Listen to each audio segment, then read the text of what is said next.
আল্লাহ রাব্বুল আলামিন যে নিয়ামত আমাদেরকে দিয়েছেন, এই নিয়ামত সম্পর্কে কিন্তু কাল কিয়ামতের দিন জিজ্ঞেস করবে, ঠিক কিনা বলেন?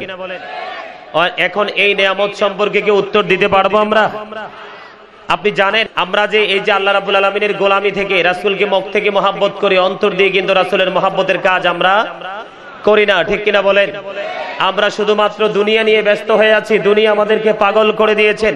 আল্লাহ রাব্বুল আলামিন সূরা আলে ইমরানের 185 নম্বর আয়াতের শেষ অংশে আল্লাহ রাব্বুল আলামিন জানিয়ে দিয়েছেন, ওমাল হায়াতুদ দুনিয়া ইল্লা মাতাউল গুরুর, এই পৃথিবীর জীবন, এই দুনিয়ার জীবন একটা ধোঁকা ছাড়া আর কিচ্ছু না। কি এই দুনিয়াটা কি একটা ধোঁকা ছাড়া?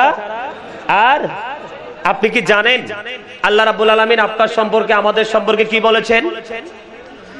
লাকাদ খালাকনাল ইনসানা ফি আহসানি তাকওয়িম।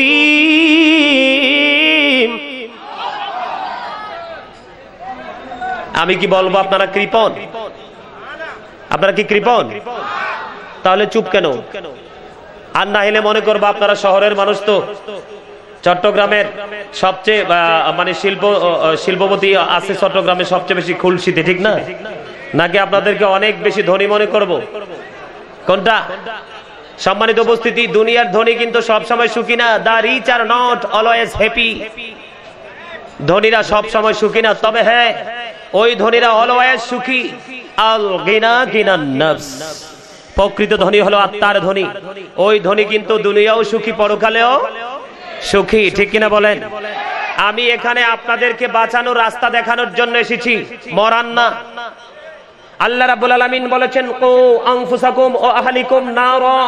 আল্লাহ বলেছেন, save yourself and your families from the fire.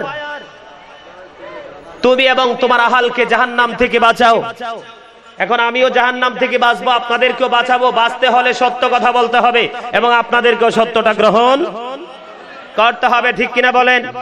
আল্লাহ রাব্বুল আলামিন পবিত্র কালামুল্লাহ শরীফের মধ্যে বলেছেন, আকুলু কাওলান সাদীদা, সে দা রাইট থিং। আল্লাহ রাব্বুল আলামিন বলে দিয়েছেন, সত্য কথা বলো, জোরে জোরে সুবহানাল্লাহ।